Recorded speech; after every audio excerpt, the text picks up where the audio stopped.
Nicola Magnolia. Hello, my friend. How are you? Hi, I'm good. Good. Thanks so much for doing this. Welcome to the bunker. Yeah, thanks for having me. It's been fun. It's honestly the best session ever. Yeah. First session ever, but best session ever. It's easy to be the best when you're the only. So good, though. You guys sounded so friggin' good. Yeah, we had fun. Yeah, all the way from Port Hope. That's right. Is that where you're from originally? I never asked you that. No. Where are you It's from not. originally? Or is this a big secret? Everything's a secret. So you have, you build lore. Because you really do have, an aura to you. It's the Scorpio in me. I don't know. Where you, have to hide it. Yeah, I'm the most private person. So whenever people ask me things, I'm just like, avoid the questions. A little bit. It's great for an interviewer. I know. Good luck. No. But honestly, when I first heard of you, when I first met you, it was you had that thing that so many of the artists that you love. Yeah. And that, I definitely love, Townes Van Zandt and Guy Clark and characters like that. They had this almost mythology to them. You know what I mean? Where they have that aura, and it's like you want to know more, and you definitely have that. So you can't give it all up. When you were young. Yeah. So what, did you always listen to music? Did you always, where did the tie into country music come to? Yeah. I grew up in a pretty musical house. It was mostly blues and rock and roll, some soul. So I grew up listening to a lot of 70s rock as well, like Rolling Stones and CCR. And I still love all of that. But there was absolutely no country. And in fact, I was not a fan because I was only exposed to pop country. And yeah, I would hear it bros driving down in their trucks. So good. Listening to this pop country. And I was like, oh, I don't know about this. But it's actually funny. I was living in Europe when I was introduced to Townes Van Zandt through a Belgian film. I know. Yeah. I think it was called, what was it called? The Circle Will Be Unbroken. I think it was named after the song, but, right. And it was about a musician and a tattooer, and they were both into the culture of Americana. And they played all these covers of, bluegrass and also Townes and Guy Clark and all these awesome people. And I was like, oh man, this is great. And I just went down a rabbit hole of searching this music, looking up all the artists that were in this film. And then I ended up going to a wedding in London with a Swedish friend, and it was all country musicians.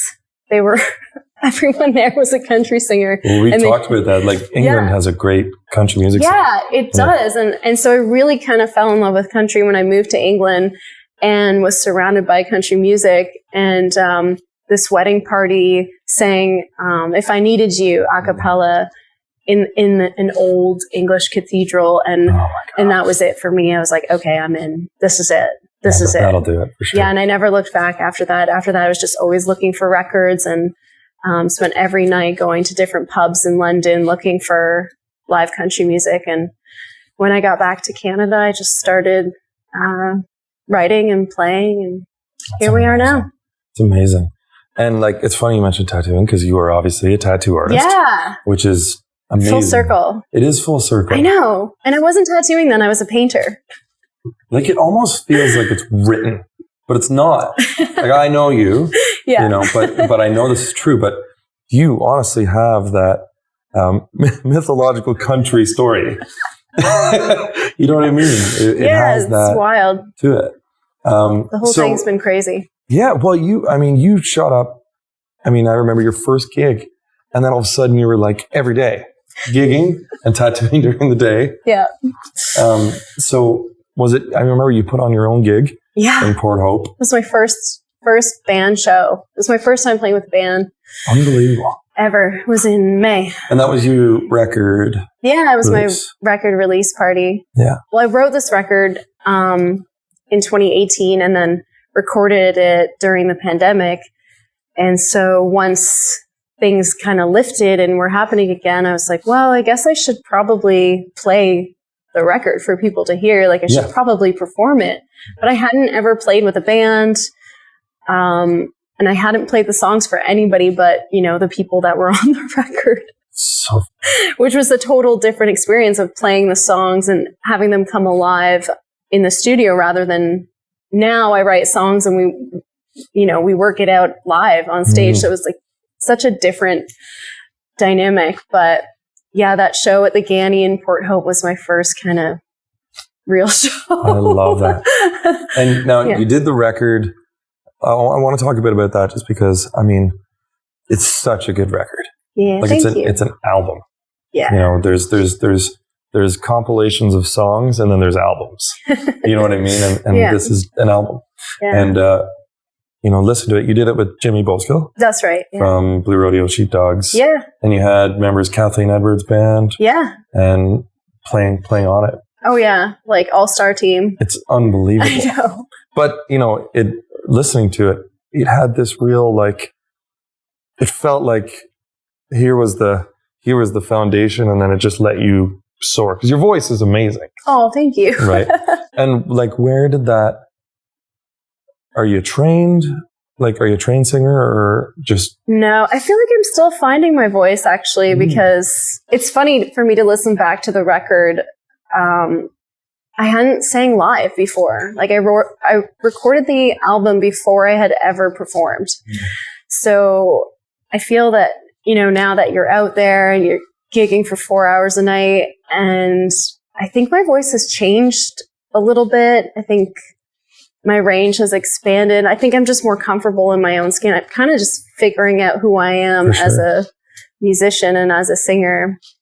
And I'm still working at it, I feel like I still have a long way to go. Totally. But I don't know. The record's kind of just raw in that way because it started out with my journals and went straight to a really private little studio in Peterborough, and it's just that, it's just like friends playing these little poems. It very much feels like that. Like when you listen to it, it feels like you're sitting in the middle of a room, like the session was today. Yeah. How all you guys were facing each other. It really felt like it's that raw recording, if you know what I mean, where it feels that way.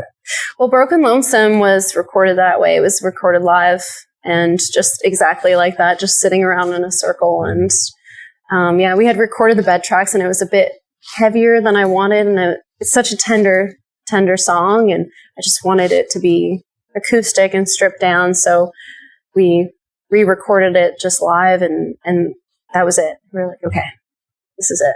Well, myself and the guys, we were talking about how, you're such a breath of fresh air to country music. Oh. Because country music has that, it's got that scene still. Yeah, we've got our heroes like Townes Van Zandt, Dolly Parton, John Prine, Guy Clark, all those, Steve Earle, people like that. Yeah. Emmylou, of course. Emmy. So good. So good. But there are artists still doing it and nailing it today. The one I always talk about is Margot Price. Oh, yeah. An artist like that who... She's awesome. I always dislike doing comparisons. You know what I mean? Because I hate when people compare me to people. Who do people compare you to? I don't know. Changes all the time. Does it? Mostly a Jonas Brother, but it's always because of looks. I think that's the hair. Yeah. I don't know if that's... you have the voice of a pop angel. Yeah. I think I remember sending you a text that was like, when are you going to do a pop album, please? It's warm in here. I'm blushing. But listen, it's a breath of fresh air. Anyone who doesn't have this record needs to have this record. Well, thank you. And I mean that. What's next for you? What's just more gigs? What isn't? We're just I feel like I've got my band now, my core guys, and we're so awesome and tight together and writing new songs and we're playing them live. And I think what's next is festivals. Is what we've got our eye on, and bigger shows, bigger festivals. And I'd like to record again, but I did it all myself last time. I funded it and did everything, figured out the graphics and the photos. And the distribution online, and it was a learning experience, but I think I'll wait to not rush it. I don't want to rush it. No. It's cool workshopping the songs live. So I'm having fun with that. I write a song and bring it to the band, and we kind of bring the arrangements together, and then we see what works with people. So great. So I'm not going to rush it, but I think another album is in the future. In the horizon. On the horizon, yeah. And if anyone wants to see you live? Yeah, well, I have a residency at the Wheat Sheaf in Toronto every Sunday night. Start at 9 and go till pretty damn late. And other than that, I just post on my social media, Nicola Magnolia, on Facebook and Instagram and all that jazz, wherever I'm going to play next. Might do something here eventually. That'd be cool in the bunker. I know Magoo was saying he wants to have you. Yeah. Absolutely. Yeah. It's going to be awesome. This place is so... It's a great room. It's got music just in it. I know, yeah. Sean, my drummer, was like, there's magic in these walls. I can feel it. There's a lot of history in this place. Yeah. No, oh, man, awesome. I'm so happy you could do this. Yeah, it's me too. So much. Thank you. We'll be getting you back. Hell yeah. We'll do a check-in, and you'll be like, I just played Massey Hall.